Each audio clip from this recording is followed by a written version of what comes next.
আসসালামু আলাইকুম। আশা করি সবাই অনেক ভালো আছেন। আজকে চলে আসলাম আম ডালের রেসিপি শেয়ার করতে। আমি এখানে খোসা ছাড়িয়ে আম নিয়ে নিয়েছি, মসুরের ডাল ব্যবহার করছি, আর কাঁচামরিচ নিয়ে নিয়েছি, তেজপাতা, পাঁচফোড়ন, রসুন কুচি, পেঁয়াজ কুচি, এগুলো সব আমি একসাথে গুছিয়ে নিয়েছি। এখন আমি প্রেসার কুকারে কাঁচা আম আর মসুরের ডাল সিদ্ধ করে নিব। প্রথমে আমি সিদ্ধ করতে মসুরের ডাল ধুয়ে নিয়েছি। ধুয়ে নিয়ে আমি প্রেসার কুকারে দিয়ে দিলাম।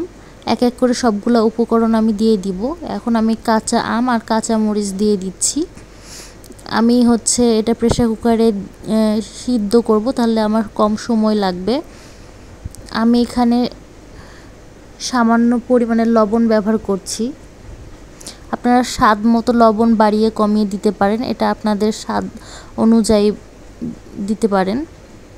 তারপর আমি এখানে সামান্য পরিমাণে পানি ব্যবহার করছি।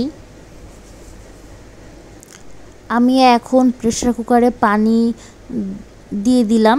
এখন ঢাকনা দিয়ে ঢেকে দিচ্ছি। প্রেসার কুকারে আমি এখন সিটি দিয়ে দিব।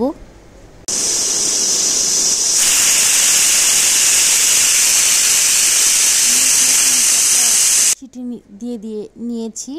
আপনারা ডাল অনুসারে বাড়িয়ে কমে নিতে পারেন। প্রেসার কুকার ঠান্ডা হলে ঢাকনা খুলে নিয়েছি। এই যে নাড়াচাড়া করে নিচ্ছি। আমার আমগুলো বেশ গলে গেছে। আমি ডালটা একটু বেশি পরিমাণে সিদ্ধ করেছি। আমার এই রান্না করতে খুবই কম সময় লেগেছে।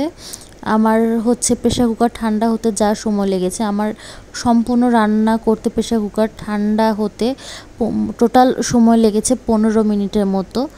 আমার মতো এইভাবে ট্রাই করে দেখবেন, কেমন হয়েছে অবশ্যই আমাকে কমেন্টে জানাবেন। আমি এখানে এখন ডালটা তেলে দিয়ে নিব, সেজন্য আমি কড়াই নিয়ে নিয়েছি। সাদা তেল বা সরিষা তেল যে কোনো একটা ব্যবহার করতে পারেন। আমি এখানে ডাল তেলে দেওয়ার জন্য তেজপাতা, এখন তেল গরম হলে দিয়ে দিয়েছি। আমি সামান্য তেজপাতা দিয়েছি, 2টা দিয়েছি পরিমাণে। এখন আমি এক এক করে সব কিছু দিয়ে দিব। পেঁয়াজ কুচি আমি প্রথমে দিয়ে দিচ্ছি। তারপরে আমি এখানে একটা পেঁয়াজ কুচি কেটে নিয়েছি, রসুন কুচি একটা করে ফেলেছি। তারপর দিয়ে দিচ্ছি পাঁচফোড়ন। তেলে এই ফোড়নের ঘ্রাণটা আমার কাছে বেশ ভালো লাগে। আপনাদের কাছে কেমন লাগে আমাকে প্লিজ জানাবেন। তারপরে হলুদ গুঁড়ো দিয়ে দিয়েছি। এক এক করে আমি দিয়ে নাড়াচাড়া করে নিচ্ছি ভালো করে।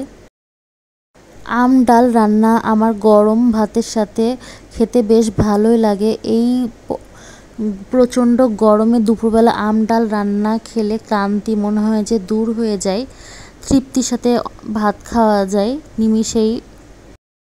পেঁয়াজ, রসুন কুচি এগুলো ভাজা হয়ে গেলে আমি এখন সিদ্ধ করা আম ডাল দিয়ে দিব। আমি এক্সট্রা কোনো লবণ বা কাঁচামরিচ ব্যবহার করিনি, কারণ ডাল যখন সিদ্ধ করি তখন কাঁচামরিচও সিদ্ধ করে নিয়েছিলাম, লবণও সিদ্ধর সাথে দিয়েছিলাম। এখন শুধু ফুটানোর পালা।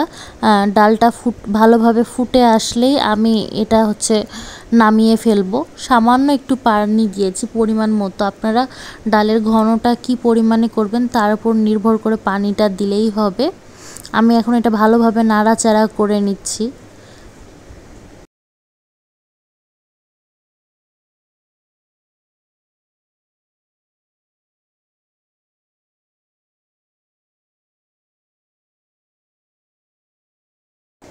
আমার কাছে মনে হয় ডালের স্বাদ সম্পূর্ণ জালে যত বেশি আমি ফুটাবো ডালের স্বাদটা তত বাড়বে।